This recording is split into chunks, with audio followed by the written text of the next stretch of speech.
It was the silence that woke the neighbor, not the scream, not the crash, not even the hum of tires skidding away into the night. It was the sudden, unnatural silence, the kind that follows something terrible. In the middle of the pristine garden stood a red heel. One, not tossed or broken, just standing, perfect, like its owner had vanished mid-step. Inside the house, everything was immaculate, nothing out of place, wine glasses on the counter, candles still flickering on the dining table, her lipstick print on the rim. But upstairs, something waited. The door at the end of the hall was open. It had always been locked. The stench hit first, thick, metallic, wrong. Then the buzzing, flies, thousands, crawling over the things the door had hidden for years. The first responders didn't speak for several minutes. Some couldn't look. The walls were lined with pictures, but not the kind that belong in frames. One photo stood out, a Polaroid of a woman, tied and crying, held in the mouth of a pit bull like a chew toy. It was dated 2 days before the wedding, and in the middle of the room, arranged like a gallery installation, were remnants, not whole bodies, just parts, labeled with words like liar, betrayer, mine. And somewhere beneath the horror, beneath the blood, something glittered, a charm bracelet, the same one she'd worn when she said, "I do." They thought she married a businessman. She thought she was marrying into safety. But when they opened that door, they uncovered something ancient, a ritual, a habit, a hunger. And it begged one question. Before he was a ghost story in courtrooms and whispers in police precincts, he was just a boy named Elias Varelli, the son of a woman who disappeared when he was 5, and a father who owned silence like other men owned watches. They lived on the edge of Chicago, near the train tracks, in a house where every door creaked and every window stayed locked. Elias was quiet, almost polite, but he watched everything. His father ran a butcher shop, but not the kind that advertised. The shop front was legal. What happened below it wasn't. Elias learned early how to separate parts, pig, cow, man. It was all technique, all about precision. "You want to make a body vanish?" his father once said. "You don't burn it, you serve it." By 17, Elias wasn't a butcher. He was a student of fear. He watched people flinch. He noticed how power worked, not in punches, but pauses, in silence, in knowing when to smile and when not to. He left home at 19, vanished like his mother, and showed up years later in Atlanta with money no one could trace and a business no one could question. Elias Varelli died the moment he stepped off that bus. He became Lucien Val, tall, charming, untouchable, the kind of man who tipped waiters and terrified CEOs. He bought buildings, built condos, donated to orphanages he never visited. But underneath all the charitable headlines was something else, something darker, something brutal and hungry. Lucien had rules, always rules, and one of them was, never let them see the real door.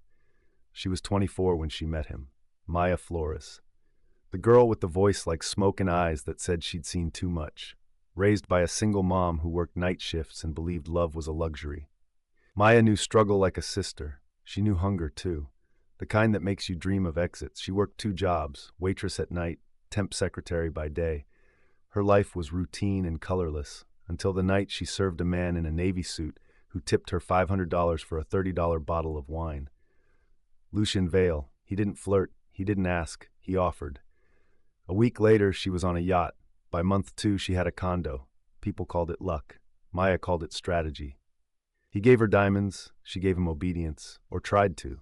He didn't ask about her past, she didn't ask about his. But there were cracks, small things, like how he flinched when she touched his bracelet, the one with an antique heart charm that didn't match anything else he wore, or how he never let her walk the west wing of the estate, never. He once said, "That part of the house belongs to history." And when she asked whose, he kissed her forehead and said, "The kind you don't survive." They looked perfect on paper. Wealth, style, the kind of Instagram perfect couple that graced engagement magazines.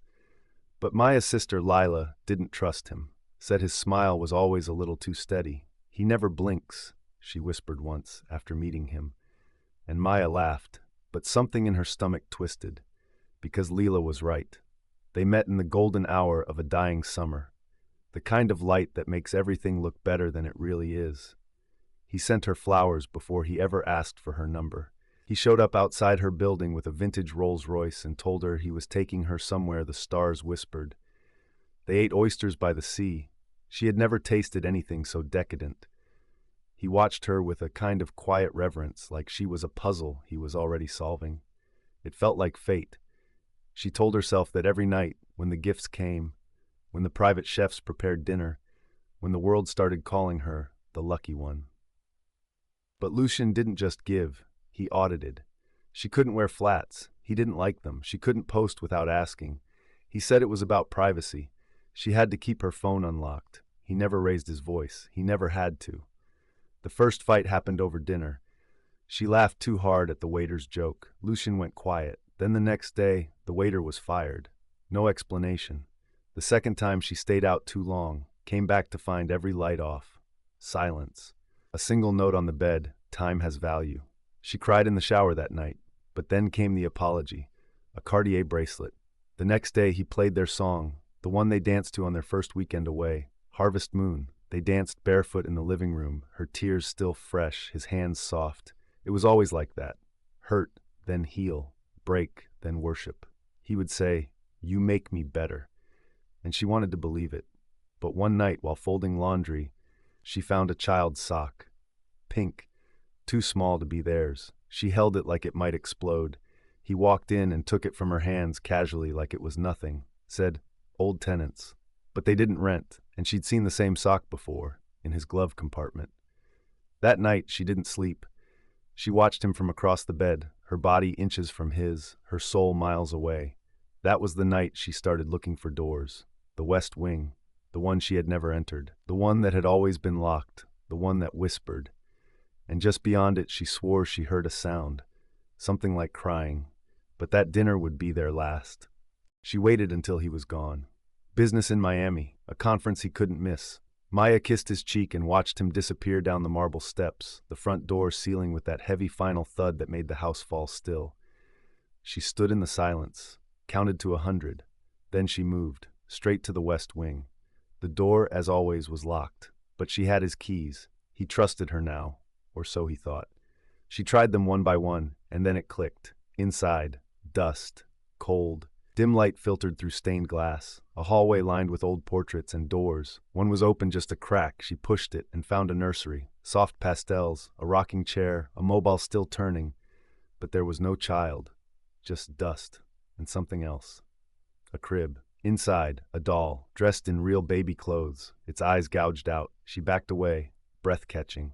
Next door, a study, but not like the ones he used. This one had no screens, just shelves and stacks of notebooks, journals. She opened one. They were all about her, every word she'd spoken, every outfit she wore, even when she cried alone in the bathroom, documented in photos. Hundreds, not just of her, of others. Women, some smiling, some afraid, one wearing the exact same dress Maya had worn on their anniversary. She turned the page. A note she obeyed until the end. The next page was dated 2 days from now, blank, just a title, Maya. She dropped the journal, ran to the front door, locked, her phone gone. His voice echoing in her head, "Everything has a place, even you." And somewhere in the house, the record player started. Harvest Moon. He was home early. If this story has you hooked, don't forget to hit that subscribe button. Here on Shocking True Crime Files, we dig deep into the darkest marriages, the coldest killers, and the most shocking real-life betrayals. Drop a comment below if you think Maya should have walked away sooner, or if you believe she never stood a chance. Want more twisted true crime stories like this? Turn on notifications so you never miss what's hidden behind closed doors. Lucien Val no longer smiled when he kissed her. He still kissed her, still brought her coffee in the mornings, warm and perfect with that little cinnamon heart he knew she liked. But the smile was gone, and so was the warmth. Something had cracked behind his eyes. He said nothing about the West Wing. Not that day, not the next, not even when she flinched as he brushed past her, nearly grazing her arm. He simply waited. Maya began to feel the walls shift. He rearranged the kitchen, moved the knives, he adjusted the cameras subtly, but she noticed, a new one above the front door, another facing the hallway. And when she asked why, he said, "Security, we're not alone in this world." He deleted her photo albums from the cloud, claimed there was a hack. He changed her phone plan, said it was cheaper this way. She couldn't call out anymore. Her sister's number, blocked. The gardener didn't return. The maid she loved was suddenly reassigned. The house began to shrink, and still, he waited. He no longer touched her unless she initiated, but when she did, he would whisper, "You feel different." He started humming, always the same tune. Harvest Moon, slower now, off-key. At night, he sat in the study, journal open, pen scratching for hours. Maya found notes in the trash, scribbles. Time is a straight line. She saw it. She opened it. Obedience is love. One night, she woke up and found him watching her sleep, just sitting, still. "I never told you about the first one," he said softly. She didn't move. She screamed so much I had to soundproof the basement. Then he stood, smiled like a memory, and left the room. That was the night she stopped eating. He never mentioned it. Just brought her plate after plate, perfectly prepared, and waited. She began to feel time distort, minutes stretching, hours snapping. Was this what madness tasted like? Cinnamon and silence? She wrote letters and flushed them. She recorded a message and buried it inside a stuffed bear. She slept with shoes on, in case she had to run.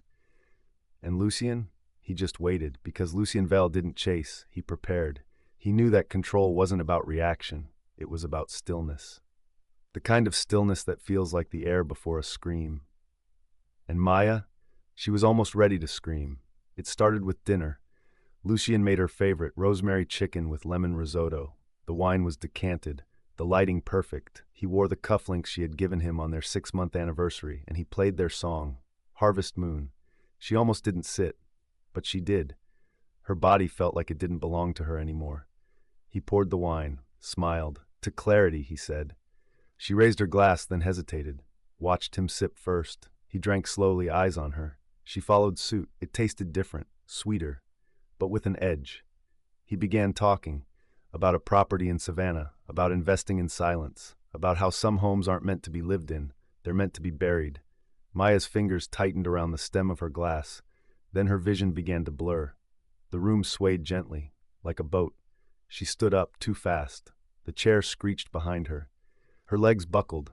Lucien caught her. "You're okay," he whispered. "Let it happen." She fought, kicked. Her hand reached for a fork, but it slipped through trembling fingers. Everything turned slow, like a dream pressed between glass. He carried her, not to the west wing, to the basement, the door she never noticed, the one behind the cellar rack. It opened with a sigh. Inside, concrete, chains, a chair bolted to the ground. In the corner, something moved. Another woman, eyes hollow, hands bloody. She didn't scream, just shook her head slowly. Maya's knees hit the floor. Her body refused to obey. Lucien turned her face gently toward him. "You opened the door," he said. "Now you become part of it." He left her there. The other woman crawled toward her. "I tried to run," she rasped. "He found me again, always does." And then, a sound above, glass breaking, a man's voice, Lucien's anger, and suddenly, gunshots, silence, then footsteps, heavy, careful. The basement door creaked, a flashlight. "FBI, hands where I can see them." Maya collapsed into sobs. She didn't remember being carried out, didn't remember the sirens, only the moment she looked back, the basement door swinging closed, and Lucien's journal lying open. On the last page, Maya Flores, March 4th, broken beautifully. FBI agent Daniel Voss had seen cartel safe houses, cult compounds, and more blood than one man should. But this felt different, personal. The basement of Lucien Val's estate was methodical, sterile, chilling, as if evil had hired an interior designer. 4 chairs, 3 with restraints, 1 recently broken, blood trails cleaned in patches, rushed. But the journals were intact, dozens of them, labeled by year, labeled by name. Each woman had her own book. Agent Voss flipped through one with latex-covered hands. Ashley, 2019. She learned faster than most, Lucien had written, but not enough. Photos were tucked into the pages, Polaroids, dated, annotated like a scientist recording lab rats. In a hidden compartment beneath the floor, they found the real horror. 8 passports, 6 IDs, a silver necklace etched with a child's name, Lena, and bones. Small, DNA confirmed the remains of 3 previously missing women. All reported in different states, no known connection. Until now. Lucien's reach had been wide, his method nearly flawless, but someone had helped. CCTV footage showed a woman, mid-40s, dark glasses, visiting weekly. Groceries, wine, cleaning supplies. Lucien's housekeeper. Only she wasn't. She had no real name, only aliases. And she had vanished. Forensics swept the estate. Every room told a lie, but the West Wing told the truth. That's where they found Maya's phone, taped to the inside of a vent, still recording. It caught everything: her discovery, Lucian's confession, the other woman's voice. It was the kind of evidence that cracked careers and launched others. In a leaked audio clip, Lucian was heard saying, "You can't kill what worships you." The media exploded. Monster Mogul, The Groom with a Graveyard, Lucian Vale's House of Secrets. But behind closed doors, investigators debated something worse. There were no fingerprints on the restraints, no signs of struggle on some of the victims, and no clear cause of death in several cases. Only Lucian's journal entries, like they had let it happen. Maya, meanwhile, remained in protective custody. She barely spoke. Only once did she whisper to Agent Voss, "He was going to make me forget myself." The question was, how many already had?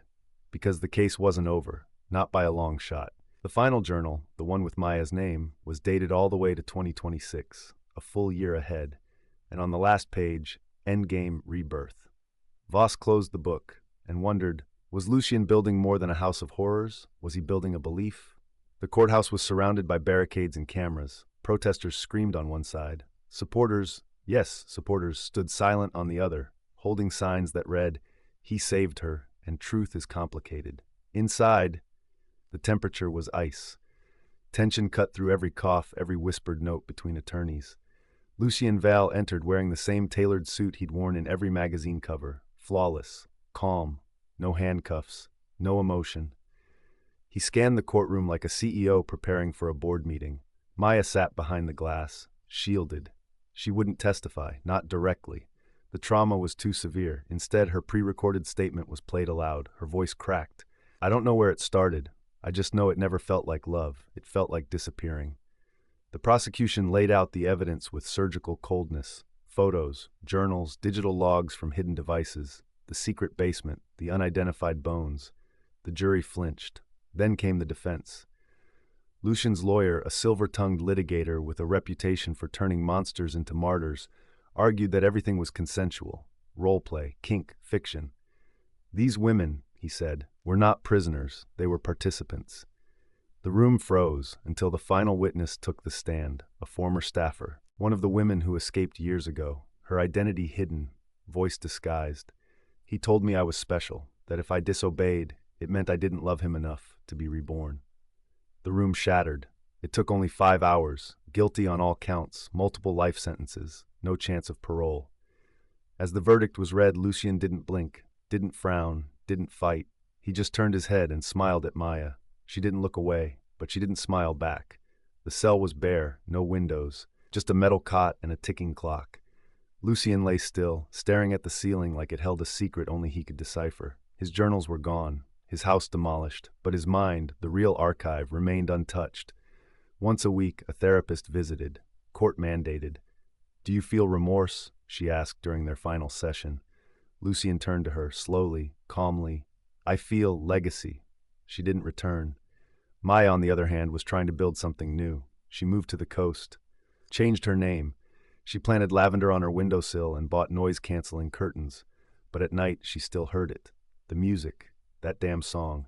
Sometimes she dreamed of him. Not in violence, in silence, him standing just behind her, watching, waiting. One morning, she received a package, no return address. Inside, a single charm, a small antique heart, the same one from his bracelet. No note, just the symbol. She threw it into the ocean. But she never stopped wondering who sent it. A guard? A believer? Lucien Vale was gone, but something about him wasn't. Her final words in the documentary were quiet. "I used to think evil was loud, explosive, screaming, but it's not. It's soft, patient. It waits until you're sure you're safe." She paused, eyes unfocused, and then it whispers, "You're mine." Fade to black. The house was sold to a developer. They razed it to the ground in a single afternoon. Concrete turned to dust. Walls fell without ceremony. No one salvaged the chandelier. No one kept the grand piano.